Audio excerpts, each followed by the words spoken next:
How do we know Yes. itu seorang hamba Tuhan itu benar-benar menyerahkan seluruh hidupnya untuk Tuhan? Kalau dia tidak menyerahkan dirinya untuk belajar tentang firman Tuhan secara serius, belajar menggali, belajar memahami, belajar teologi, kayak belajar semua yang ada di dalamnya secara serius. Aneh sekali kalau orang berkata bahwa saya dipanggil oleh Tuhan tetapi ambilnya sekolah bisnis. Ya, itu lebih. Itu aneh, kecuali dia mengatakan bahwa oke, saya dipanggil oleh Tuhan mau berbisnis, tapi bisnisnya apa? Gereja. Baru bisa masuk akal. Sedikit buka-bukaan tentang masalah rahasia sekolah teologi dan orang-orang yang masuk ke dalamnya. Banyak sekali orang tuh memilih teologi itu sebagai pilihan terakhir. Oh, Nggak selesai di sini, nggak selesai di situ teologi karena Nggak ada diterima di kesan. mana-mana. Dan banyak sekolah yang memberikan kemudahan untuk lulus. Ini juga dosa sekolah teologi. Ya.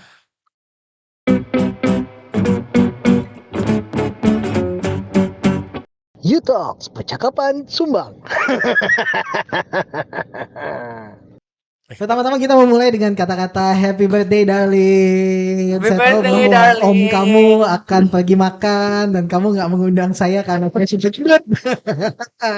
So this podcast is going to be like Birthday. agak terburu-buru, singkat. Singkat. Saya harus pergi. Tapi kita tidak boleh mengatakan kata-kata apapun yang negatif terhadap diri sendiri. Termasuk tidak boleh bilang saya gendut. Tapi harus melihat dengan iman Dengan iman. bahwa saya ini Tetap gendut. sedang dalam proses qualification. Nah, Not even skinification dulu ya. ini skinification tuh ini apa? Masuk akal. Gitu ya. Oke, ini udah siap ya semua ya? Oke, siap. Kalau gitu kita mulai aja. Baik. Selamat sore, pagi, Sore. dan malam. Selamat pagi, siang. Gitu. Kita kena hak cipta nggak kalau misalnya nyanyi seperti itu ya? Janganlah, Gitu. jangan. Oke, selamat berjumpa lagi dengan U-Talk di episode yang mendatangkan kami bertiga. Dan idenya adalah kita mau ngomongin tentang satu isu yang yang tiap tahun itu selalu up to date gitu ya.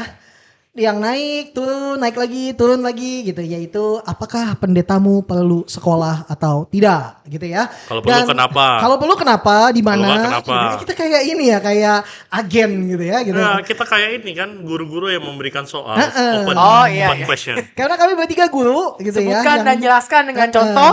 Ya. Dan kita tahu sekolah mana saja yang butuh SAT berapa. Jadi kalau misalnya mau ke Amerika, hubungi kami. Kalau mau ke China, hubungi kami juga gitu ya. Kita pokoknya Kalau mau ke Indonesia tetap Indonesia tetap boleh juga gitu ya. Nah, kita mulai dulu dengan saya ingin mulai dari Pastor Vinky dulu nih. Dengar-dengar katanya di kampungnya dia di Sangihe sana gitu. Orang tuh akan bingung kalau STH nggak pendeta dan kalau pendeta nggak STH. Gimana tuh? Iya, Ceritain betul. dulu, Pastor. Karena gampang aja ya. Ketika kita bilang orang Sangir tuh jarang bilang gue lagi sekolah apa? Sekolah teologi, jarang. Pasti dibilang apa? Sekolah apa? Sekolah pendeta. Nice. Karena udah bagi pikirnya teologi itu tujuannya asosiasinya pasti teologi dan memang di Gemis gitu ya. Gemis itu sangat menghargai pendeta berpendidikan. Makanya nggak mungkin jadi pendeta kalau nggak sekolah teologi. Oke, berarti sinode tersebut Betul. harus sekolah teologi. Betul, Ya? Oke. betul. Secara harus ada konfirmasi secara intelektual bahwa orang ini punya kapabilitas, punya kredibilitas untuk menjadi seorang hamba Tuhan. Betul. Yaitu dia sekolah. Apakah hanya sekolah yang dipedulikan? Ya tentu masalah pelayanan, spiritualitas juga perlu. Makanya ada masa vikaris, ya kan? Dia harus jadi vikaris selama 2 tahun. Lalu kemudian ditentukan sama sinode naik atau enggak jadi pendeta. Biasanya begitu ya, selalu ada. Jadi ya aspek sekolah yang pasti penting. Jadi aneh bagi orang Sangir itu kalau misalnya STH tapi nggak sekolah, bukan jadi pendeta. Nah, Atau pendeta tapi nggak STH. waktu lu datang pertama kali Jakarta itu sempat ini nggak sih? Lu bawa pikiran seperti itu bahwa STH harus pendeta. Tapi lu melihat faktanya di lapangan itu sempat ada ini nggak? Ada culture shock nggak? Oke, mungkin kalau gue ya lebih culture shocknya adalah ketika menemukan pendeta bukan STH, Oke. nggak STH gitu, nggak STH minimal. Oke. Kalau MTH ya salah. Kalau STH bisa pasti MTH dan seterusnya bisa. Tapi kalau misalnya STH nggak pendeta sih udah lebih biasa karena memang ada pejabat politik yang memang lulusan teologi dan bukan pendeta. Ada udah ketemu dan ada juga guru agamaku yang ya dia memang STH tapi nggak jadi pendeta, ada juga. Oke. Tapi jarang gitu ya. Tapi lebih kaget adalah ketika dengar khotbah dan orang ini awalnya kira ya rendah hati banget ya, nggak mau pamer gelar. Ternyata emang nggak Nggak sekolah, ditulis ya, emang nggak punya gelar teologi. Jadi that's it. Oke.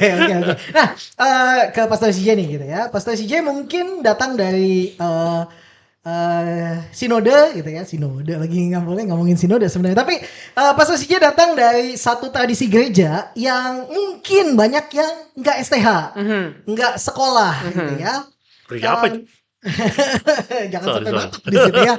Nah, nanti gitu. Tapi gimana sih gitu? Tapi awalnya ngeganggu nggak ketika latar belakang yang bukan mungkin dari keluarga Kristen yang belakangan jadi Kristennya. Dan ada kepikiran nggak kalau Pastor Vicky kan mungkin udah dari kecil udah mikir bahwa kalau pendeta ini gini-gini anak gereja loh, dia dari mulai kelahirannya pun sudah dinubuatkan. Kalau ada orang Sangiran dengar dari jemaat Bukit Kasih itu ada piala cerdas cermat Alkitab. Nah, silakan nih. Nah, Ngomong dulu. What do we flexing? Kalau flexing ya, kan fakta.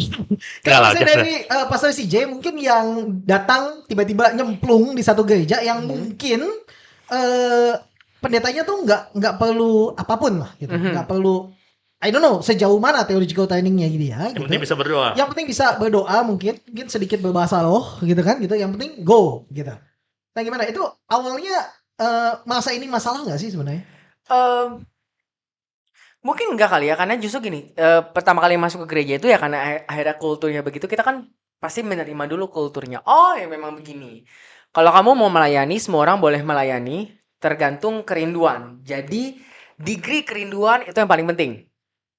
Gitu. Kerinduan dulu, kamu pengen dulu training belakangan. Oke. Sembari pelayanan, sembari training gak apa-apa. Gitu. Tetapi akhirnya ketika aku masuk sekolah teologi, barulah aku sadar bahwa betapa merusaknya kalau akhirnya ada seorang pendeta yang hanya based on kerinduan, tapi kerinduan itu tidak terjewantahkan ke dalam sebuah keinginan untuk belajar lebih dan mentraining diri lebih. Dan akhirnya semakin kesini semakin lihat bahwa wah ini semakin lama semakin, kalau mau dibilang merusak terlalu frontal, semakin negatif lah setidaknya. Oke. Ketika akhirnya ada seorang pendeta atau bahkan hamba Tuhan yang harusnya profesional di bidangnya, berarti harus profesional di penggalian Alkitab, tidak responsibel, dan akhirnya ya khotbah sembarangan aja karena dia based on kerinduan, apapun yang terlintas di hati itu yang saya khotbahkan. Betul-betul terlintas di hati dikhotbahkan berantakan maksudnya. Oke. Tapi ini nggak sih menjadi ini dari pendapat kedua pastor aja deh.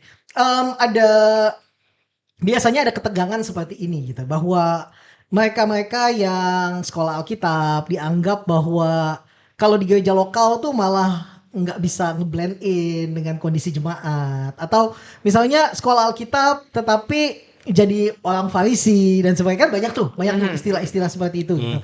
Pernah nggak sih ngelihat hamba Tuhan gitu ya di dalam gereja, baik itu mungkin hamba Tuhan senior atau full timer gitu yang selama ini bersama-sama gitu, yang sebenarnya jelas aja bahwa orang-orang ini nggak pengen atau nggak merasa bahwa orang tuh harus sekolah Alkitab gitu ya, karena mulai dari intelektualnya juga nggak nyampe, mulai dari pelayanannya juga males gitu sehingga seolah-olah bahwa ngapain juga sekolah susah-susah kalau hasil kualitasnya begitu gitu. Nah, saya pernah satu kali ada orang bilang gini, menarik ya, di grup gitu.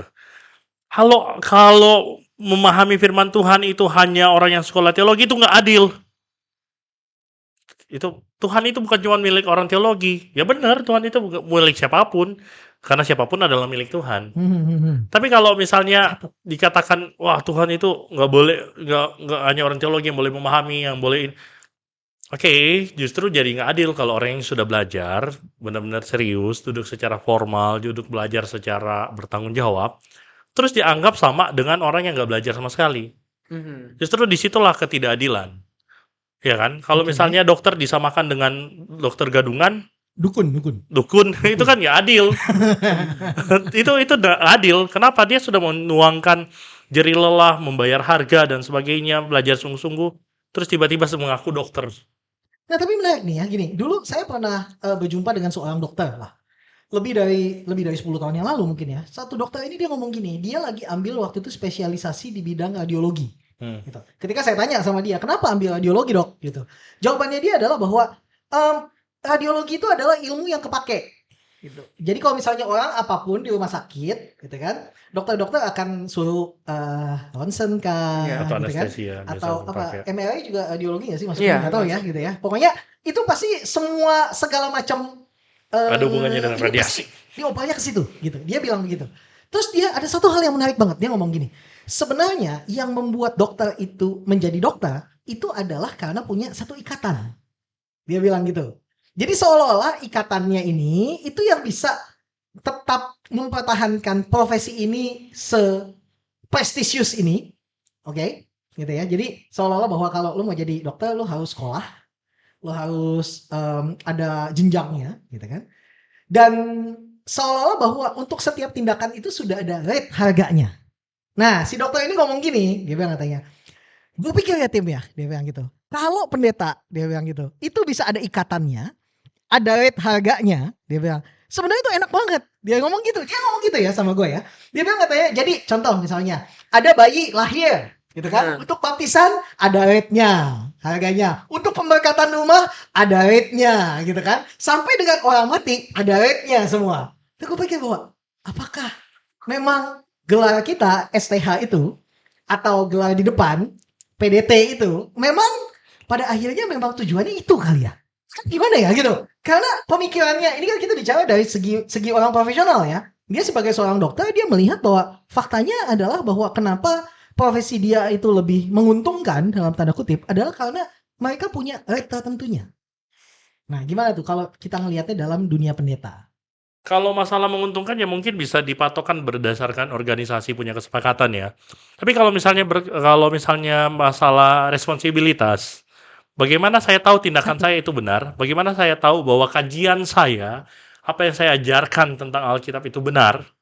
Itu bagaimana mengukurnya? Kalau orang itu tidak belajar, atau let's say kita agak lebih luas dari sekedar sekolah, yaitu belajar. Kan kalau misalnya sekolah itu kan untuk secara formal ada validasi, ada ahli-ahli yang tentu tidak terbatas kepada sekolah. Karena kalau kita membatasi kepada sekolah, banyak sekolah teologi yang radul. Benar. Yang nggak even tahu membaca Alkitab hermeneutik dengan benar. Itu banyak di mana-mana. Catat. Yang for the sake of meluluskan hamba Tuhan tertentu. Dan bahkan bisa bayar 1 tahun, 1,5 tahun, 2 tahun, selesai. Yes. Banyak kayak begitu. Jadi memang kalau kita bilang sekolah, ya yang membuat harga ijazah itu jadi berharga, ya kementerian ataupun tradisi gereja tertentu punya standar syarat tertentu. Tapi kalau orientasi kita lebih jauh itu kepada belajar, maka yang membuat belajar itu berharga adalah responsibility-nya. Saya tahu kenapa ajaran saya benar, kenapa saya khotbah benar, kenapa saya tahu ini benar, saya bisa mempertanggungjawabkan secara historis. Yes. Latar belakang historisnya, latar belakang teksnya. Sedangkan orang yang bicara tentang dari hati saya gini. Siapa mau validasi hatimu? Apalagi yang suka ngerubah tiba-tiba ya. Apalagi ya. Siapa yang memvalidasi bahwa hatimu itu sesuai dengan ajaran? Kalau misalnya kita mau bicara tentang ada ikatan, siapa yang memvalidasimu bahwa memvalidasi hatimu adalah menghasilkan ajaran yang terhubung kepada tradisi gereja dia di segala zaman dan tempat? Dia ikutan Martin Luther. Itu kan gitu. Hati nurani saya. Jangan lupa ketika Martin Luther ngomong itu, hati saya terikat kepada kitab suci. Dia belajar kitab suci. Bagaimana hatimu bisa terikat kepada kitab suci kalau kamu tidak belajar? Jangan literalisme. Gitu. Hatimu harus terikat pada kitab suci loh gitu. Ya sih. Kalau menurutku memang akhirnya ada dilema gitu. Maksudnya gini, kita expect pendeta itu expert setidaknya dalam mengupas Alkitab atau dalam masalah kerohanian. Sehingga ketika jemaat punya persoalan tentang Tuhan, kenapa Tuhan tidak menjawab doa saya? Dia harus pergi kepada expert karena dia tidak bisa menemukannya sendiri dan dia berharap si pendeta ini bisa mengeluarkan jawaban yang sesuai dengan kitab suci, bertanggung jawab secara teologi, so to speak gitu. Karena kita berharap ada level pendidikan tertentu, tetapi level pendidikan itu kan harus terukur. Bagaimana caranya saya tahu Pastor Vinky belajar, saya belajar? Maka harus ada sekolah, gelar. Gelar itulah yang menjadi ukuran. Kalau di STH setidaknya kita bisa mengekspektasikan certain ilmu dari dia. Kalau di MTH kita bisa mengekspektasikan certain expertise atau dia DTH lebih tinggi. Awalnya kan begitu ya. Sehingga akhirnya gitu ya, sesuai dengan gelarnya sesuai dengan kapasitasnya. Kapasitas intelektual dan validasi. Iya, dan kedalaman dia belajar. Tetapi yang menjadi persoalan sekarang adalah akhirnya orang-orang hanya melihat kepada gelarnya, bukan kepada belajarnya, bukan melihat kepada apa yang gelar itu representasikan, yaitu kedalaman belajar, dan hanya melihat yang penting gelar. Dan akhirnya banyak sekolah-sekolah Alkitab, pseudo theologian. iya, pseudo-theologian, orang-orang yang malas, yang tidak mau belajar tapi mau dihargai seperti pendeta, dan banyak sekali sekolah-sekolah Alkitab yang nyari duit gampang, akhirnya keluar yang kayak begitu. Betul. Jadi memang yang jadi masalah adalah karena nggak belajar nih. Iya. Atau kan menghalalkan segala cara. Betul. Bahkan tinggal masalah jurnal yang heboh tahun lalu itu. Oh iya. Iya, dan akhirnya dia dapat STH, lalu orang-orang jemaat tahu kan tidak paham ya, dia berharap STH yang ini dengan STH yang itu sama. Iya, Degree-nya. iya dong. Datanglah dia dengan bikin begitu. masalah, tetapi dia tidak menawarkan jawaban, dan akhirnya itu kan kena ke semua. Ya udahlah kalau gitu semua STH sama. Akhirnya muncul stigma yang baru, ngapain belajar? Iya, betul. Kalau levelnya begitu, tapi kan That's the problem. That's the problem. Karena yang dilihat adalah STH yang kacut-kacut tadi gitu. Sehingga menegasi STH yang sebenarnya yang belajar betul. Nih gitu. Kan atau ada yang belajar tetapi memang masalah karakter kurang diperhatikan. Itu juga kan ada. Iya, akhirnya kena. Nyebelin, Akhirnya gitu. kena gitu. Tapi gini loh, tapi ini menarik banget. Kenapa? Karena secara mayoritas gitu ya, kita ambil contoh tentang gereja Inggris deh. Gereja Inggris itu sekarang mencoba menghilangkan stigma gereja. Jadi mereka they don't want to be called church. Okay? Mereka using the word community, ya kan, gitu kan, like community.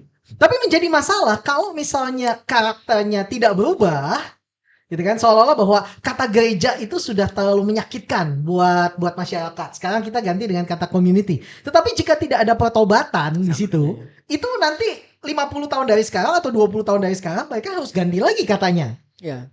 Gitu juga dengan pendeta loh. Kata pendeta itu kan sangat tainted ya. Makanya agak gaul dikit pastor. Iya, jadi semua orang ganti dengan kata pastor gitu kan gitu. Pastor kan kalau PDT kan pendeta, kalau pastor itu ditulisnya PS. Itu singkatannya dari apa? Pendeta, serius gitu kan.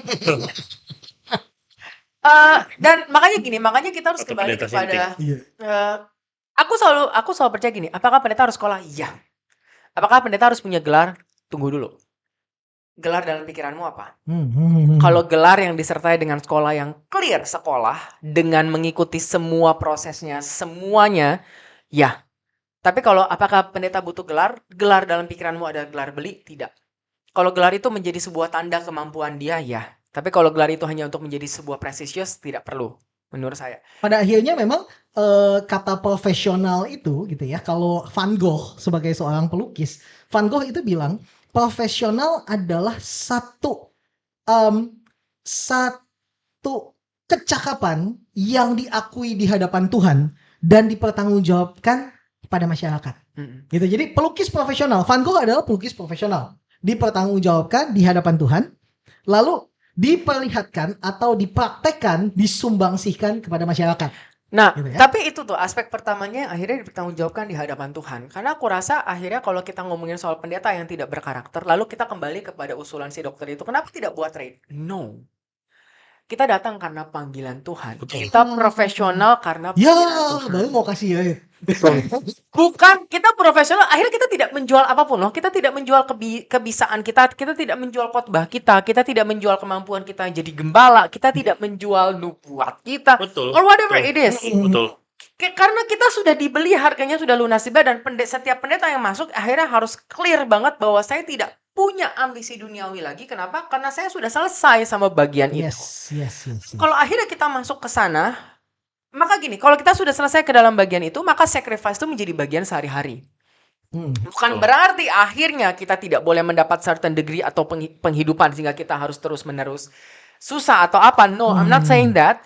Tetapi bahwa pengabdian kita atau fokus kita tidak lagi kepada dunia atau kepada perkara yang di bawah, itu clear. Kita fokus kepada perkara yang di atas. Meaning kita fokus kepada salib. Kita fokus kepada teladan Kristus. Bukan lagi fokus kepada penghidupan sendiri. Pembicaraan yang berat, saudara-saudara. Lanjut. Ya, tapi kan akhirnya harus begitu kan. Maka ketika dia masuk sekolah, dia bukan cuma sekadar menyekolahkan otaknya, dia menyekolahkan hatinya, menyekolahkan jiwa dan panggilannya. How do we know itu seorang hamba Tuhan itu benar-benar menyerahkan seluruh hidupnya untuk Tuhan?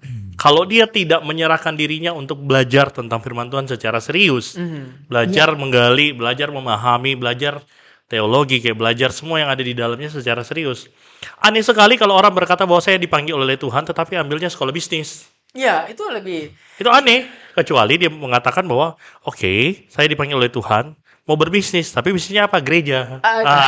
Baru bisa masuk akal. Saya mau jadi pebisnis ya sana, silakan. Tapi Atau alasannya apa? Alasannya nggak punya waktu. Kamu punya waktu mempersiapkan khotbah, kok tidak punya waktu untuk belajar khotbah? Itu belajar ya. Alkitab itu aneh. Dan kalau kamu dipanggil Tuhan tapi kamu nggak ada waktu untuk belajar, itu lebih aneh lagi. Lebih aneh lagi. Saya dipanggil Tuhan untuk tidak belajar Alkitab. Do you hear what you say? Jangan-jangan kamu dipanggil menjadi mistikus, bukan menjadi seorang pendeta. Jadi dukun Kristen. Walaupun istilah ini juga kalau secara tradisi ya panjang. Sebenarnya dukun tadi kita dukun lebih pas ya, jangan mistikus, dukun.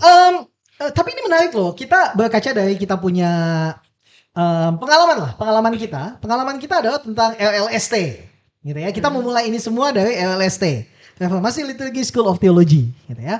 Dan LLST selama kurang lebih 2 tahun, hampir 3 tahun itu kita meluluskan tuh kurang lebih ada 60-an orang yang bisa menyelesaikan program 1 tahun kita. Sesuatu yang sudah dibuat secara hati-hati dengan perjalanan yang sirkular, kurikulumnya. Jadi mau masuk bulan apa pasti akan ketemu lagi dengan pelajaran, pokoknya 1 tahun selesai.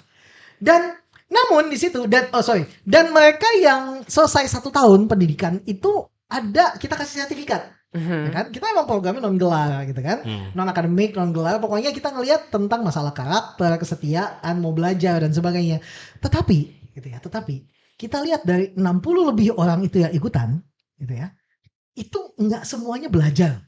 Punya sertifikat LLST. Ada orang-orang yang punya sertifikat LLST tetapi belajar, tetapi berkembang, tetapi bertumbuh dalam pelayanan, dalam karakter. Tetapi ada yang punya sertifikat LLST, nggak ngapa-ngapain juga. Yang penting ada di ikut tiap ini gitu kan, setiap minggu ada. Atau nggak ada tiap minggu rekaman tapi nggak rekaman dan sebagainya gitu. Jadi memang seberapapun levelnya, ini pendapat gue ya. Seberapapun levelnya, mulai dari yang cuma kuliah non gelar tadi, ataupun yang S1, ataupun yang S2, ataupun yang S3, kalau memang tidak ada komitmen untuk belajar, gitu. Pada akhirnya memang ya dia bisa datang, dia bisa hadir, tetapi dia nggak melakukan, dia tidak engage dengan hal ini. Apalagi kalau ada gelar. Apalagi kalau ada gelar. Kalau kayak tadi kan RLST sertifikat mau dijual kemana juga susah ya. Jadi bukan sesuatu yang menjual lah ya. Walaupun kita kan memberikan itu sebagai legitimasi. Betul. Tapi kalau misalnya itu menjual, let's say dokter. Kan banyak kan dokter teologi ya. Maksudnya oke lah kalau orang yang punya karya. Atau orang yang memang benar-benar punya bidang. Punya sesuatu yang untuk dijual. Tapi kalau misalnya demi prestis tertentu terus dia mengambil itu, ini kan menunjukkan bahwa orang ini antara dua, dalam dirinya belum selesai, masih mencari pengakuan. Dan kita semua orang pasti pernah di situ ya. Saya juga pernah mencari pengakuan dengan nulis jurnal supaya diakui, pernah juga. Tapi intinya adalah waktu dia belum beres, atau satu lagi adalah bibit-bibit penipuan atau jangan-jangan praktik penipuan. Kenapa penipuan? Karena orang expect you dokter teologi, kamu pasti punya kapasitas begini. Tetapi ternyata dia nggak ngerti. Dan yang nggak ngerti, jemaat nggak tahu. Dia aja yang sudah sekolah walaupun nggak jelas gitu ya, tiba-tiba bisa dokter 1 tahun kuliah dan kemudian bisa dokter dan sebagainya, atau jurnalnya tipu-tipu dibuatin sama asisten atau plagiat gitu. Dia aja dan pastilah, come on. Orang lihat orang S3, siapa sih yang nggak menaruh ekspektasi bahwa dia bisa lebih? Tapi ternyata nggak punya kualitas. Kita berharap memang ada kualitas secara akademis. Ini kan penyesatan. Betul. Ada kualitas secara akademis, ada pertanggungjawaban tadi di hadapan Tuhan gitu, dan karya yang jelas di dalam jemaat. Kenapa gereja Protestan ataupun gereja Katolik ya? Itu kenapa selalu pakai jubah? Bahkan gereja Lutheran juga pakai jubah. Kenapa sih jubah itu penting? Sebenarnya jubah itu bukan tentang jubahnya, tetapi jubah itu menjadi simbol legitimasi secara spiritual dan intelektual bahwa orang ini sudah melalui pendidikan, orang ini juga sudah ditapiskan sebagai imam oleh para imam, gitu ya. Sehingga dia layak spiritually, intellectually, dia kredibel untuk menyampaikan firman Tuhan. Poinnya itu kan, bukan jubahnya sebetulnya, tetapi kredibilitas yang ada. Itu kayak ini kali ya, kayak dokter kenapa dia pakai jas putih. Betul. Dan kalau misalnya di Inggris yang namanya barrister, lawyer itu kan pakai rambut palsu tuh. Gitu kan, maksudnya adalah bahwa satu hal sebagai legitimasi dia bahwa dia berhak akan hal itu. Gak sembarang orang dikenakan itu. Betul. Makanya kalau aku pribadi bagiku, karena kita kalau fokusnya kepada kualitas, ya sudah lah, kita sudah terlanjur ada di dunia di mana gelar itu tidak berarti apa-apa. Gelar itu tidak melambangkan intelektualitas, sayangnya. Saya itu lebih menghargai yang non gelar, orang yang tidak punya gelar tapi kualitasnya ada karena dia belajar sendiri atau dia belajar dari berbagai sumber sekalipun dia tidak bergelar, lebih daripada orang yang gelar tapi kosong. Tapi lebih dari yang lain yang saya tidak bisa terima dan saya sangat tidak bisa hargai adalah para pendeta ini yang bilang dipanggil Tuhan tapi tidak mau belajar dengan alasan Roh Kudus akan mengajar dia langsung. Dan ini ada masalah loh, dulu waktu di sekolah Alkitab, dulu dosen kami, saya sama Pastor CJ kan kita sekolah di tempat yang kurang lebih sama. Sama sebenarnya, bukan kurang lebih sama. Sekolah reform. Bukan SCT reform ya. Gitu, tapi gini, dosen kami salah satunya gitu. Saya nggak seangkatan sama dia. Saya udah tua gitu, dia masih muda gitu ya. Tetapi dosen kami pernah ngomong gini, dia bilang katanya, ada loh banyak, dia bilang katanya, di kalangan kita sendiri, di kalangan dalam tanda kutip reform evangelical gitu ya. Di kalangan reform dan evangelical yang Chinese Evangelical Church ini gitu, dia bilang ada loh pendeta-pendeta yang ketika muda mereka kuliah susah-susah mendapatkan gelar STH, lanjut lagi MTH, disekolahkan ke luar negeri oleh sinode jadi DTH dan sebagainya, tetapi sekarang sudah tidak tajam sama sekali. Kenapa? Karena berhenti belajar. Dan pendeta-pendeta ini yang punya gelar S3 ini menurut dosen kita ya, tapi dia bilang gini, dia katanya, kalau ditanya secara jujur mereka ngaku karena mereka sama-sama dosen senior, pendeta senior kan di sinode tersebut. Mereka bilang gini, kalau ditanya sehari-hari jadi gimana tentang kerohanian? Jawabannya apa? Dari Aula Daily Bread, santapan rohani, mana surgawi, yang kayak gitu. Gila loh. Jadi maksudnya adalah bahwa mereka-mereka yang sudah terlalu senior gitu ya, yang dulunya memang passionate, mungkin dulu waktu mereka muda, waktu zaman kita mungkin masih bayi kali gitu, mereka tuh udah sekolah tinggi. Tapi begitu sampai sekarang gitu mereka udah gak punya waktu untuk itu, atau mereka udah berpuas diri bahwa mereka udah punya gelar ini sebagai satu pembuktian di hadapan jemaat dan sudah berhenti belajar. And that is the problem ketika orang berhenti belajar. Betul. Aku juga menemukan kok seorang dosen senior yang mungkin terkenal, tapi karena mungkin sudah terlalu tuntutan administrasi sebagai dosen itu terlalu banyak. Jadi ketika saya bercakap dengan dia tentang masalah perjanjian baru, dia tuh masih ketinggalan kayak 1 abad bahkan dari pengetahuan saya tentang perjanjian baru yang sekarang. Jadi kayak itu teori berubah, penemuan bertambah. Jadi kalau kita berhenti belajar, maka tidak bisa pasti ketinggalan. Makanya jadi dokter itu pun tidak boleh menjadi tujuan. Jadi semangat ya? Iya, seharusnya itu menjadi semangat. Betul. Manda itu usia ada di situ ya? Saya kan pengen juga gitu ya, ambil doktor teologi, sedang merencanakan gitu ya. Nah, tapi bukan dokter teologi sih sebenarnya dalam bidang perjanjian baru gitu ya. Nah, tujuannya sebetulnya kenapa perlu? Bagiku sekolah itu jadi penting karena itu mensituasikan, memberikan konteks dan membantu mensistematisasikan apa yang mau dipelajari dan memberikan kita komunitas belajar. Jadi kalau tanpa karena waktu belajar sendiri kita tuh sometimes kayak jadi puzzle sana sini, tidak ada yang menolong mensituasikan, tidak ada yang menolong mengkontekstualisasikan dalam konteks apa kita harus bicara, kemajuan akademik seperti apa sekarang, tidak ada pertukaran kayak begitu. Jadi kayak belajar sendiri tanpa akhirnya mencari validasi tapi tidak mencari komparasi, tetapi itu pun tidak cukup. Jadi makanya perlu sekolah. Kalau bagiku itu melihat sekolah dokter misalnya pentingnya ke situ sih. Jadi yang harus disorot adalah semangat yang terus belajar. Betul. Sekitar 15 tahun yang lalu saya pernah secara insidental berjalan bersama dengan satu orang dosen lah gitu ya. Satu orang dosen dari sekolah Alkitab yang ternama di Indonesia, dosen dogmatika gitu. Pada waktu itu saya lupa ngomong apa gitu, tiba-tiba sampai tercetuslah ide Theotokos dan Kristotokos gitu. Dan dokter ini gitu ya, dosen ini gitu yang dokter, dia ngajar dogmatika loh. Dan dia tuh tanya gini, apa itu Theotokos? Gitu kan? Serius. Itu Kristotokos. Ya serius. And I was like, oke, gitu kan, gitu. Dan saya mencoba menjabarkan, gitu. Lalu dia cuma bilang, oh gitu. Ya berarti kan benar itu Kristotokos, bukan Theotokos. Dia ngomong gitu. Ya, jadi seolah-olah bahwa dia tidak tahu duduk masalahnya. Dia hanya dengar sepenggal penjelasan saya 1 menit. Lalu dia langsung membypass. Yang benar ini. Gitu. I mean that, come on. Gitu. Ini adalah kita melihat bahwa ada orang-orang yang memang in a way mereka itu berhenti belajar. Iya. Apalagi itu masih bidangnya. Kalau itu di luar bidang Masih teologi paham lah. masih paham lah ya. Masih paham. Karena semakin lama tuh sempit. Iya, mengerucut Nyempit. kita semakin lama memang. Kayak kalau misalnya saya dikasih istilah-istilah yang tertentu di dalam teologi konstruktif atau apa, bisa ketinggalan. Apa itu maksudnya? Iya. Itu kan. Tapi kalau misalnya istilahnya dalam konteks biblika, perjanjian baru apalagi, ya mungkin aneh juga kalau ketinggalan ya.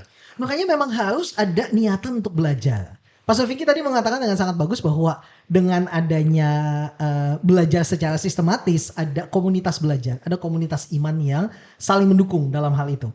Yang menjadi masalah saya pikir menjadi 2 pola nih. Ada yang tidak belajar sama sekali, ada juga yang belajar yang murni memang cuma untuk gelar. Karena kembali lagi, dosen saya mengatakan bahwa gini, dosen kita, gitu ya, dosen kita pernah ngomong gini, bahwa ada begitu banyak orang, bukan dosen kita, sorry, di sekolah yang lainnya, gila gue itu. Kalau yang mana? Mau diceritain sekolah yang mana gitu kan gitu. Dosen saya bilang gini, bahwa ada orang bahkan yang mengatakan bahwa bukan seorang Kristen belajar teologi Kristen, tujuannya adalah nanti mau jadi guru agama Kristen. And that's it. Gitu. Sehingga dia tahu bahwa untuk menjadi guru agama Kristen dia butuh gelar. Gitu. Legitimasinya. Gitu. Nah, sehingga itu juga bisa menjadi satu bahan kajian buat kita adalah bahwa kalau orang lain saja mau sekolah demi ini, kenapa yang pendeta yang tadi mau khotbah tapi nggak mau sekolah, gitu ya. Jadi ini benar-benar satu masalah pelik ketika masalah sekolah, nggak sekolah, belajar nggak belajar. Tetapi kita bisa ambil beberapa poin adalah bahwa tentang masalah komunitas iman, komunitas belajar, keinginan untuk bertanggung jawab di hadapan Tuhan dan umatnya tentang masalah belajar ini, sehingga kita ini bisa menganggap atau kita bisa membangun satu asumsi bahwa kalau kamu mau melayani Tuhan, yuk dapatkan a proper theological training. Dan teologi sebetulnya bagi yang mau memikirkan untuk sekolah teologi, sedikit buka-bukaan tentang masalah rahasia sekolah teologi dan orang-orang yang masuk ke dalamnya. Banyak sekali orang tuh memilih teologi itu sebagai pilihan terakhir. Selesai di sini, gak selesai di situ teologi karena ada kesan. Di mana-mana. Dan banyak sekolah yang memberikan kemudahan untuk lulus. Ini juga dosa sekolah teologi. Ya. Saya S1-nya ya gitu ya. Cut aja kali ini. Saya pikir kalau mau tahu tentang S1-nya, S2-nya di mana, nggak usah tanya di komen ya, ajak makan. Itu udah paling baik. Atau di Google aja. Nah, coba di Google nggak diajak makan, ajak makan gitu. Tenang. Jadi kalau kita lihat gini, maksudnya aku menemukan ada orang-orang yang sorry to say, dia tuh tidak meneliti, dia tuh tidak buat apa-apa, dia tuh kacau banget, baik secara karakter ataupun secara intelektual. Itu oh my god. Kalau presentasi itu sangat dia diem. Fatal. Sangat fatal. Tapi dilulusin. I mean, tapi masuknya juga gampang. Masuknya juga udah gampang. Iya jadi sih. kalau misalnya masuknya, jadi maksud saya gini, ketika masuknya aja udah diterima gitu, pasti lulusnya juga digampangin ya. Dan kita berdua nih ya, kita sekarang tadi kan berdua satu sekolah, kita berdua nih satu nih. Satunya Sekolah. Oh, related loh. Tapi kita juga berdua nih. Sekolah. Saya berharap sekolah itu sedang lebih baik sekarang. Saya sangat berharap lebih baik. Tapi saya melihat mungkin sepertinya kualitasnya lagi bagus, lagi naik gitu. Tapi moment waktu kita di situ, kita tuh jadi orang aneh. Jadi orang aneh ya, jadi orang yang aneh sendiri ataupun aneh beberapa lah. Karena mayoritas di situ adalah yang penting doa, yang penting ibadah. Ya, tapi responsibilitas penelitian itu juga penting. Bagaimana menunjukkan sebuah kejujuran intelektual, bagaimana mengajarkan kejujuran virtue terhadap kepada jemaat. Kalau secara akademik saja kita nggak jujur, tahu nggak gimana? Aja. Gue pokoknya bagiku ya jujur. Menurut pendapatku sendiri, menurutku di sekolah itu ada orang-orang yang bahkan seharusnya nggak lulus tes IQ. Betul. Tapi banyak loh, banyak. Nih sebentar sebelum dia lanjut ya.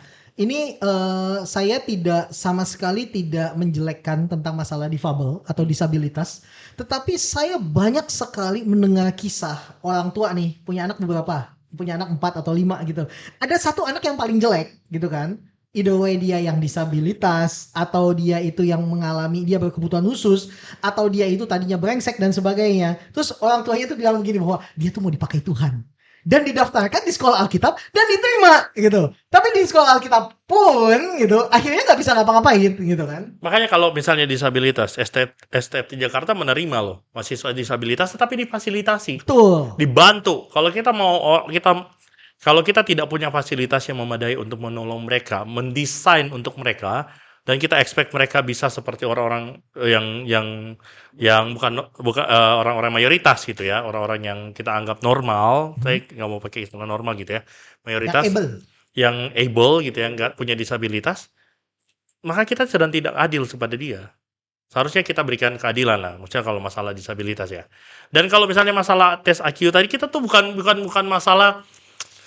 I think kita tuh tidak sedang menjelekkan orang yang mungkin secara pengetahuan itu lebih berbeda atau lebih kurang dari kita misalnya gitu ya. Tetapi kita tuh lebih mempermasalahkan adalah kenapa emangnya apakah gelar itu membuat dia lebih berharga? Bukankah dia sudah berharga tanpa harus gelar? Kenapa pula dia harus ada gelar kalau memang dia tidak punya kemampuan ke situ dan tidak mau ke situ? Iya, karena bagaimanapun gini ya, teman-teman, kalau kita belajar Alkitab, kita harus belajar cara membedah Alkitab dan akhirnya menafsirkan Alkitab, belajar bahasa Ibrani, belajar bahasa Yunani, terus belajar cara hermeneutik yang benar, eksegese dan bla bla bla gitu. Of course harus ada level IQ tertentu yang harus bisa yang harus dilewati untuk bisa melakukan itu gitu. Adalah satu hal kalau ternyata dia lebih lambat dibanding yang lain, it's fine. Iya. Ya kan pasti berbeda-beda gitu. Tapi beda hal banget kalau dia tuh bahkan gak ngerti apa-apa sampai akhirnya dia di kelas cuma bisa diem, duduk, ngomong, kayak bengong gitu, nggak bisa ngapa-ngapain, tapi tetap diterima gitu. Dan akhirnya kan, dan kita yang satu kelas ini kita paham sekali orang ini tuh kenapa dan bagaimana, membantu dia pun sulit. Maka tuh seperti gini loh, setidaknya ya udahlah, kayak ada kuota sekolah Alkitab yang harus dipenuhi. Daripada nggak ada orang, ya udah masukin aja semuanya, siapapun yang mendaftar diterima, dan akhirnya jadi persoalan. Kenapa? Karena dia harus lulus, baiklah. Karena kalau nggak ada murid nggak ada akreditasi. Betul. Kalau dia akhirnya diluluskan dan dia menyandang gelar gitu, dia kan harus bertanggung jawab dengan gelar. Sementara itu pada dia memang tidak ada kapasitas untuk itu. Bukan dia tidak mau, ya memang tidak ada kapasitas untuk itu. Lalu jemaat akan berharap dia bisa melakukan seperti yang lain lakukan dan dia tidak bisa. Dan ini kan jadi lingkaran setan gitu. Saya tidak bilang bahwa semua orang harus melayani, setuju. Semua orang bisa melayani, setuju. Pada perannya masing-masing pada levelnya. Harus jadi berkhotbah, nggak harus jadi menggali Alkitab. Jadi memang ternyata hal ini ternyata mendorong kita kepada satu konflik yang lebih pelik, yaitu tadi tentang bagaimana sekolah Alkitab seleksi awalnya gimana sih, itu jadi satu. Oke. Yang kedua adalah bagaimana sih syarat kelulusannya, itu dua. Yang ketiga bagaimana kalau sekolahnya menggampangkan segala sesuatu sehingga dilolosin aja semuanya, gitu kan ya. Yang keempat, bagaimana kalau sekolah memang menetapkan standar yang bagus, yang tinggi, tetapi ini ada juga nih sekolah-sekolah yang dengan bangga bilang lulusan kami itu setiap tahun mungkin lulusan kami ada 50 atau 100 orang dan sudah ada gereja-gereja yang siap menampung. Jadi seolah-olah bahwa anak-anak S1 STH ini yang kuliahnya gratis memang disetting untuk jadi pembantu secara rohani. I'm sorry to say untuk bilang seperti itu. Ada sekolah-sekolah yang tiap tahun ngelulusin 100-100-nya nggak tahu mau ngapain. Gitu kan? Gue datang dari sekolah Alkitab yang seperti itu. Ketika lulus STH nanti mau ngapain nggak tahu. Sekolah gue juga gak peduli lu mau ngapain gitu kan. Tapi ada sekolah-sekolah yang dengan bangga bilang lulusan kami semua udah di-book gitu kan. Dan dia harus menyiapkan orang-orang ini itu, I'm sorry to say untuk mengatakan gini, bukan menjadi seorang teolog, pemikir, pengkhotbah yang baik, tetapi harus menjadi seorang pelayan rohani di gereja di mana nanti dia ditempatkan. Bahasa halusnya ya babu ya. Ya. Gitu. Yang full timernya itu nyuci kolor, gitu. Nyuci kolor pendetanya. Banyak itu fakta, memang banyak. Pada akhirnya ketika sebenarnya gereja yang baik, gereja yang sadar bahwa ini penting, harus mendukung ada kandidat. Kalau di GKI begitu ada kandidat kan, ada kandidat di GKI juga ada orang yang kandidat didukung untuk disekolahkan. Ya kalau reformasi liturgi mampu, kita dukung Ya. sekolahin. Kita yang menyekolahkan nanti. Iya. Kita Kita mau dukung karena kalau kita mendukung berarti kita pengen melihat satu masa depan dunia gereja yang bertanggung jawab. Ya. Gitu ya. Tentu. Dan kita akan memilih juga sekolah yang kita percaya. Nggak sembarang kirim. Karena bisa jadi beli gelar. Bisa jadi maksudnya beli gelar adalah ya lu mau hadir atau enggak, lu mau belajar atau enggak, lu tetap dapat gelar. Ya. Selama lu bayar. Nah, ini saya mau ngangkat satu lagi tentang masalah kos nih kan. Kalau misalnya kita ngomong tentang kos kan banyak. Sebelum jumping ke kos, saya ingin ngomong gini juga tentang bahwa sekolah Alkitab itu ternyata ketika kita melihat kurikulumnya, kita melihat bahwa ternyata di dalam kehidupan bergereja seringkali kurikulum itu semuanya kepake loh, gitu ya. Atau ada tuntutan-tuntutan lain di dalam gereja yang nggak diajarin di sekolah. Oke? And I learned the hard way. I learned the tragic way, gitu kan, gitu bahwa ternyata harusnya begini, tapi gereja nggak bisa terima yang seperti itu, gitu kan. Jadi ketika kita learn the tragic way, akhirnya gereja berusaha untuk menjembatani dengan dengan sekolah yang lebih bagus, sekolah yang mungkin lebih jauh dan sebagainya, tapi costnya juga lebih tinggi. Nah, gimana sih? Mungkin gini pertanyaannya, apakah ada cost yang pantas yang harusnya dibebankan kepada mahasiswa atau kepada donatur? Berapa sih cost yang pantas untuk meluluskan satu orang sampai STH? Sekedar untuk catatan, di Gereja Katolik Roma, kita punya sahabat kita juga, gitu ya, yang memang seorang katekis awam di Keuskupan Agung Jakarta, gitu, yang mengatakan bahwa Gereja Katolik Roma itu sekarang ini tuh sudah sangat berhati-hati dalam mencari calon pastor. Kenapa? Karena ada begitu banyak calon pastor yang disekolahkan 2 tahun, 3 tahun dia keluar. Dia keluar kenapa? Misalnya dia pacaran, dia menikah dan sebagainya. Dan kita nggak bilang bahwa itu bukan hal yang jelek, bukan hal yang salah loh. Emang ternyata dipanggil seperti itu. Tetapi ada begitu banyak uang gereja yang sudah dialokasikan untuk dia dan itu hangus. Nah, jadi so the question is, berapa sih cost yang normal untuk dialokasikan untuk menyekolahkan seseorang sampai dia bisa memiliki gelar yang proper atau pendidikan, training yang proper untuk bisa melayani. I mean that kalau misalnya kita sekolah di luar negeri nggak S1 gitu ya, setahun atau 2 tahun, itu tuh mahal loh. Untuk biayanya memang pendidikannya mahal, cost of livingnya mahal gitu. Nah, jadi gimana?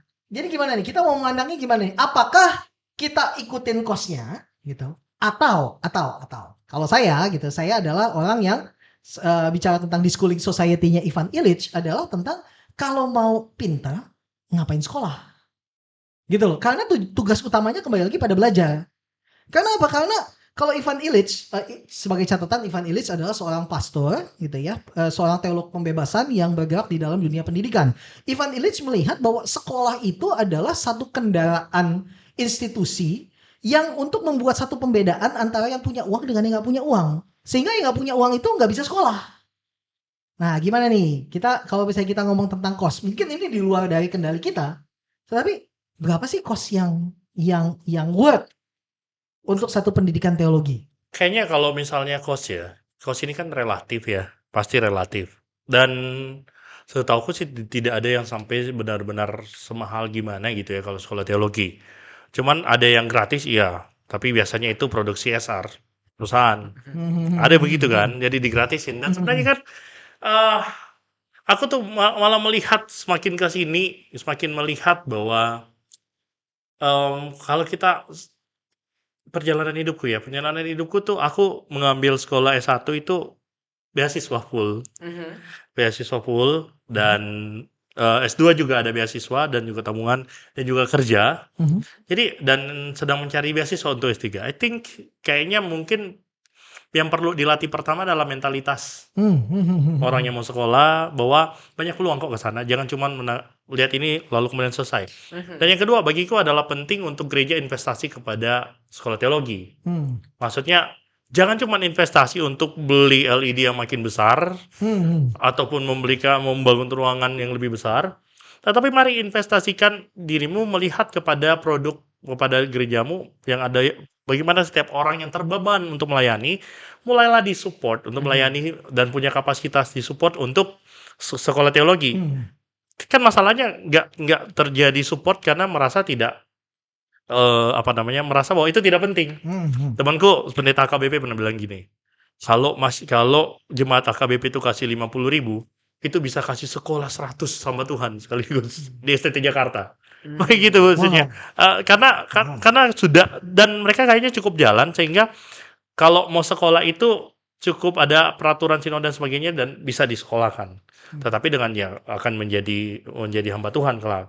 Gemis juga melakukan itu setahuku ya. Jadi masalahnya sebenarnya ketika kita datang tidak ada afiliasi gereja, tiba-tiba datang lihat harga sekolah teologi tinggi nih harganya.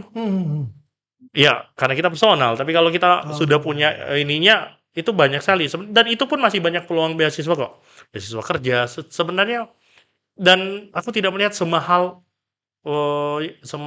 jurusan lain sih. Ya semahal itu. Kemarin waktu yang kalau nonton The Elephant Room ya, yang evangelical pastors itu ya di Amerika, itu ada percakapan. Di situ Stephen Furtick itu ngomong bahwa seminarinya dia kan lulusan seminarinya dia adalah Southern Baptist. Dia Southern Baptist. SBC itu dia bilang untuk master degree-nya itu 70.000 US. Gitu ya. Untuk master divinity-nya dia, master of divinity-nya $70.000 US. Lalu David Platt itu punya sampai Platt tuh ditanya.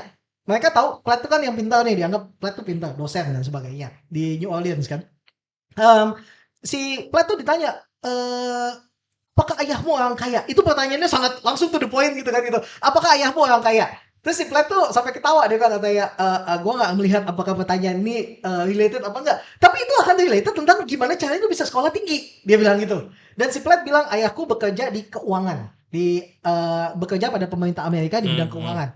Lu punya berapa gelar? Ditanya gitu. Tahu David Platt punya berapa gelar? 5. Nah itu kalau kita masuk ke Amerika memang cukup mahal. Karena mereka melihat secara profesional seperti jurusan biasanya umumnya gitu kan gitu. Nah, jadi kalau misalnya kita melihat bahwa ternyata memang di Amerika sendiri itu mahal.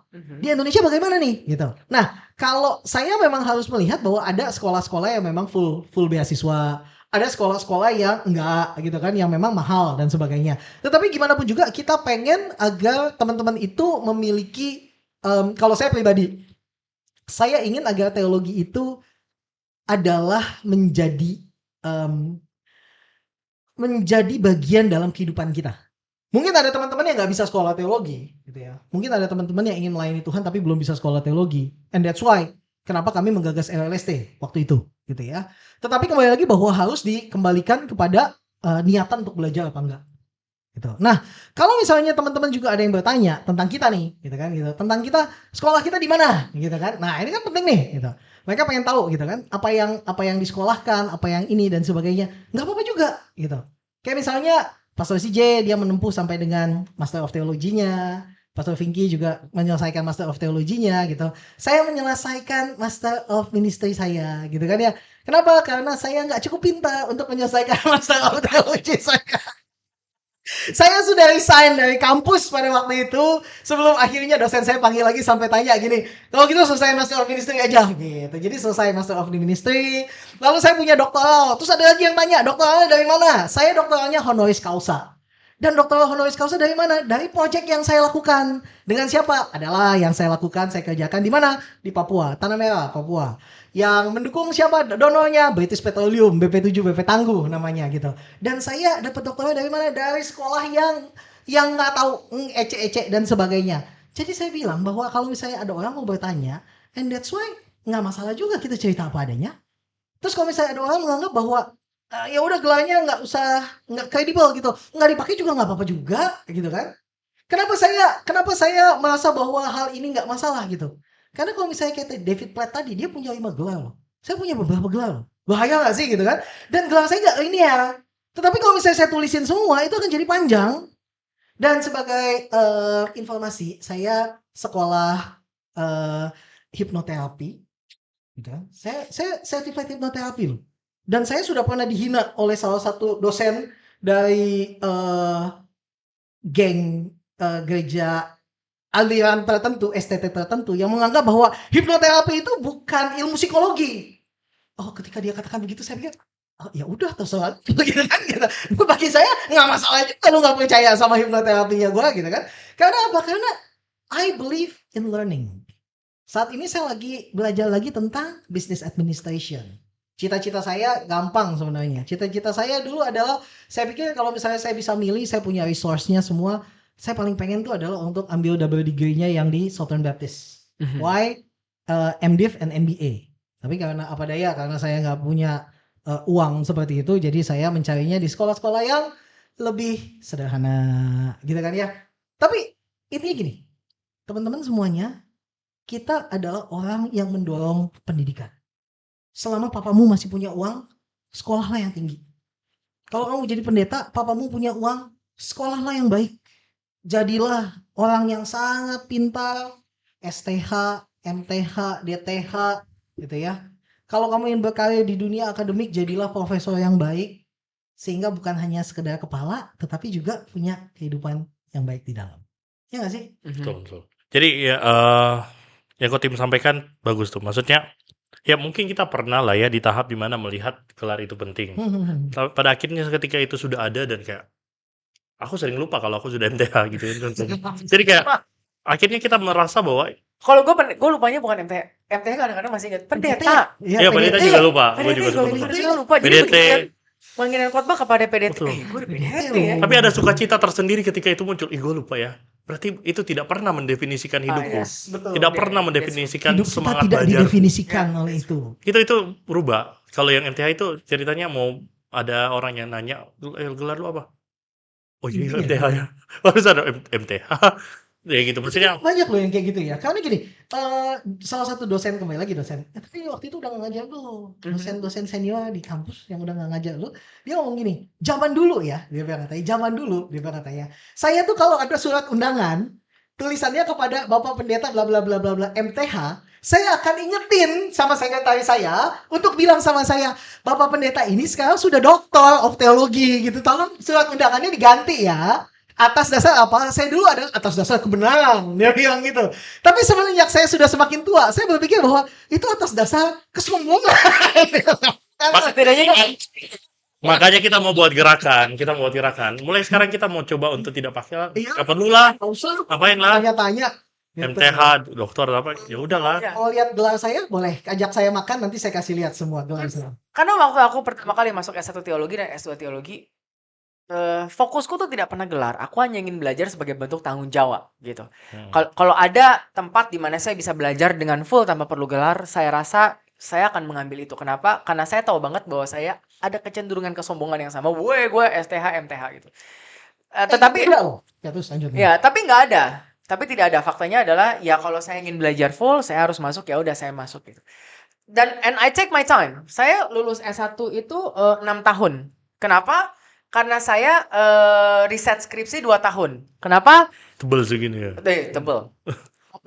Melebihi aturan sebenarnya. Cuman waktu itu aturannya tidak diketatkan, jadi bolehlah setebal itu. Karena saya mau riset lah. Saya betul-betul mau riset dan saya cinta riset. Jadi saya pergi ke Jogja. Jogja itu ada Kolose Santo Ignatius. Itu perpustakaan Katolik di mana dia itu banyak banget sumber-sumber. Jadi saya ke sana, saya bawa 2 koper, saya khusus pinjem resource, tulis-tulis, fotokopi yang bisa difotokopi, saya fotokopi gitu sesuai dengan rule-nya dia, terus saya bawa pulang untuk saya riset gitu. Kenapa? Karena saya tidak dikejar-kejar untuk secepatnya lulus STH. Saya ingin menikmati selama mungkin pelajaran saya. Kalau MTH memang harus diakui, MTH itu karena saya sembari pelayanan agak lamban. Ada yang nanya nih, bapak lu kaya ya, jadi lu bisa melakukan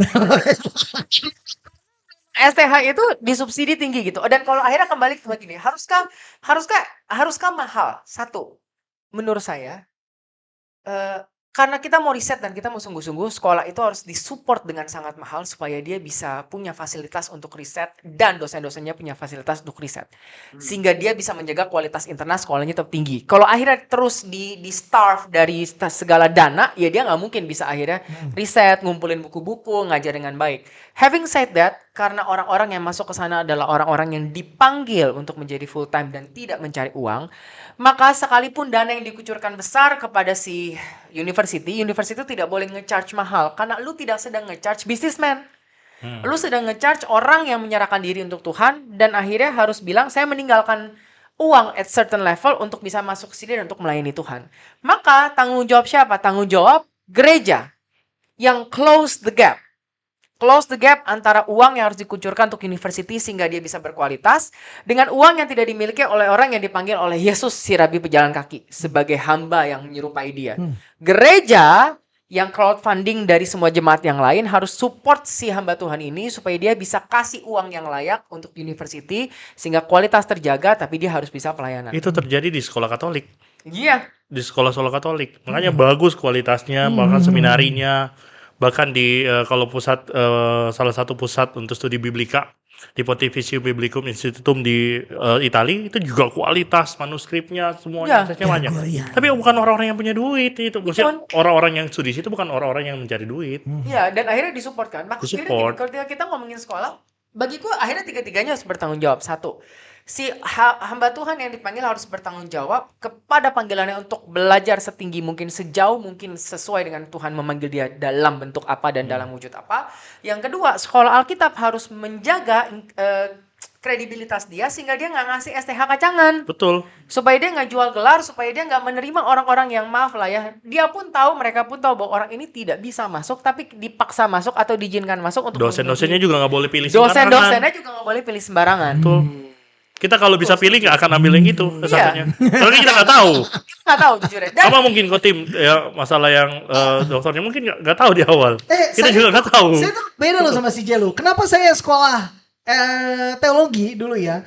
Saya cuma tahu bahwa saya dipanggil Tuhan jadi pendeta. Oh gaya, saya cuma tahunya gitu. Saya tuh datang dari keluarga Katolik. Jadi ketika saya join sama gereja-gereja Pentakosta karismatik gitu, saya cuma tahu kalau saya melayani Tuhan itu adalah dipanggil jadi pendeta gitu kan. Dan saya nggak tahu kalau pendeta itu bisa nggak usah STH. Gitu kan. Saya nggak tahu kalau bapak saya bisa punya cukup uang gitu ya. Kalau bapak gue cuma punya cukup uang, saya tinggal bilang gitu kan. Gitu. Kamu nggak tahu gitu. Tapi itu nggak penting gitu kan. Itu. Dan tapi satu lagi yang tidak boleh lupa adalah kalau ngomongin soal belajar, bukan cuma tanggung jawab si hamba Tuhan dan sekolah, tapi juga tanggung jawab gereja. Gereja betul. Gereja harus support si hamba Tuhan dan support si sekolah. Tetapi gereja, kalau lu sudah hire hamba Tuhan yang sekolah, kasihlah tempat yang layak. Betul. Kalau dia mengoreksimu, lah memang dia belajar supaya dia bisa memberikan arahan kepada kamu yang tidak belajar. Kalau kamu tersinggung dan bilang, gila, lu kita penatua, gua gembala, bla bla bla, ya lu nggak usah hire. Lu harus lihat bahwa yang lu sekolahin bukan menjadi babu, tetapi dia akan menjadi pemimpinmu. Betul. Harusnya begitu. Gak pernah dikasih panggung untuk khotbah. Setiap kali dia kasih usulan, kamu tahu apa karena merasa tersaingi, lalu ngapain hire? Lu hire pengalaman yang belajar. Yes. Lucu sekali gitu. Gereja-gereja ini akhirnya juga harus bertanggung jawab bahwa kalau kami hire seorang profesional di bidang spiritualitas yang STH dan MTH, kita harus memberikan porsi yang layak bagi dia di gereja untuk melit dan untuk merombak. Bukan ketika dia mengusulkan sesuatu yang menentang graffiti, defying graffiti atau membuat kita tidak nyaman, kita langsung bilang lu Farisi. Iya. Jangan bilang terburu-buru begitu lah. Kamu hire dia atau kamu utus dia ke sekolah kita supaya dia pintar. Ketika dia jadi pintar, kok lu jadi ngambek? Aneh banget gereja-gereja ini kadang-kadang. Saya pikir di dalam gereja itu perlu memang kerjasama antara seorang hamba Tuhan yang memang paham Alkitab dan pelayanan dengan seorang yang memang orang-orang yang paham tentang bagaimana business administration, bagaimana menggerakkan roda gereja ini, bagaimana ministry itu berjalan. Why? Karena nggak bisa tutup mata juga seperti yang tadi Pastor Vinky cerita gitu bahwa pastor-pastor Katolik itu semuanya sekolah teologinya lama loh. Tetapi kembali lagi dari diskusi kita dengan sahabat kita yang dari katekis awalnya KAJ, Keuskupan Agung Jakarta, dia mengatakan bahwa pastor-pastor itu memang payah dalam yang namanya running gereja tuh nggak ngerti dia. Gitu. Jadi memang berharap bahwa orang-orang yang memang profesional di bidangnya, punya gelar di bidang bisnis, administration, finance, yuk bangun gerejamu bersama-sama. Betul. Gitu kan? Betul. Seorang eksekutif pastor gitu di Amerika itu nggak perlu dia itu sarjana teologi atau dia MDiv, enggak, dia memang orang yang profesional di bidangnya untuk mengatur run the church gitu. Makanya di Kisah Para Rasul dilantiklah pelayan meja Betul. supaya Iya, fokus dengan oke. pelayan manajerial Iya. dan sebagainya. Akhirnya Ya ada para bidang rasul ma- fokus Betul. memberitakan. Karena kan ada kata-kata supaya kami bisa fokus kepada doa dan firman. Maka kan ada bidang masing-masing. Kan? Betul. Dan tidak ada yang lebih rendah. Betul. Iya. Justru sekarang tapi gini, kadang-kadang ironis adalah ini suka cross. Suka Betul. terus dan saling berantem. Pendeta mau Saling- menguasai keuangan Heeh.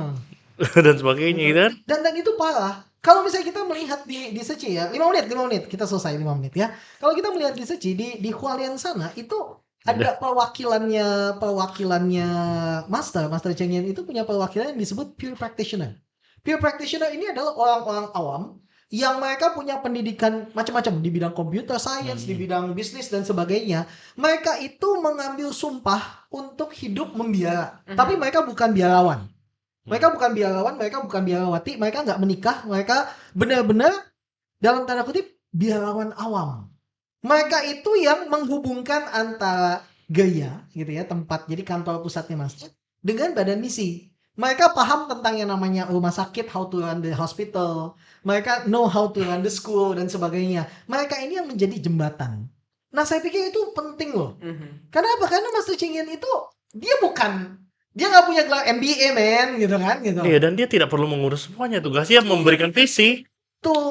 Iya. Gitu. Dan kita tuh kayaknya pendeta tuh merasa bahwa kalau dia jadi pemimpin gereja, dia tuh pemilik gereja, maka semuanya dia harus tahu, dia harus ikut Ya, campur dan semuanya. itu juga penyakit kan, penyakit pemimpin yang insecure sehingga ketika dia di atas dia harus mengurus semua mimbar, harus bagian gua, penata layanan bagian gua, keuangan bagian gua, semuanya harus ke gue sehingga akhirnya dia tidak bisa percaya dan tidak ada kepemimpinan yang majemuk. Padahal Yesus itu tidak mengurusi masalah ekonomi, diurus sama perempuan-perempuan yang seperti dia. Dan ada Yudas kan, ya sekalipun akhirnya dia Yes. korupsi. Ya, ada Yudas juga. Ada Yudas. Menarik, kita akan bicara tentang kepemimpinan majemuk di podcast berikutnya. Ini bakal seru nih. Karena ternyata nggak selesai di sini. Ternyata pendeta kalau sekolahnya nggak cuma STH, atau dia cuma sekolah STH, dia pasti akan butuh banyak banget tangan-tangan yang mendukung dia. Gitu ya. Dan kita akan bicara tentang kepemimpinan majemuk di podcast berikutnya karena udah lama Terakhir banget. dikit aja. Iya. Kalau pendetamu tidak mempercayakan semuanya mau dia pegang, maka percayalah bahwa pendetamu tidak percaya sama kamu, Yes. tidak percaya sama semua di Insecurity gereja. dia, betul. Maka ngapain kamu percaya orang yang tidak percaya pada dirimu? Yes. Sudah. Saya belajar satu hal ya Pastor ya. Saya belajar satu hal ya. Ini ya. Saya dulu pikir gini.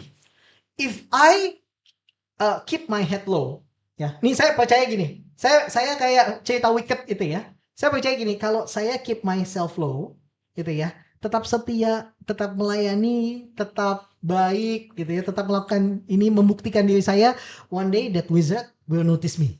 Oke? Saya percaya begitu dulu. Sampai saya belajar satu kenyataan pahit adalah kalau si pendeta itu tidak percaya sama kamu in the first place, dia tidak akan percaya kamu in the last place. Yes. Oke, kalau dia dari awal dia udah gak percaya sama kamu, dia gak akan percaya sama kamu ketika kamu cuma satu-satunya orang yang dia miliki, gitu. Dan I learned that the hard way. Jadi bagi saya kalau seperti yang kata Pastor Vicky bilang, kalau pendetamu gak percaya sama kamu gitu, ya udahlah, gitu kan, gitu udah.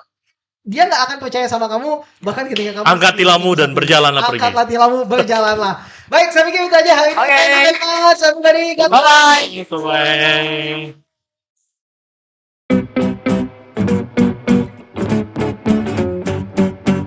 You Talks, percakapan sumbang.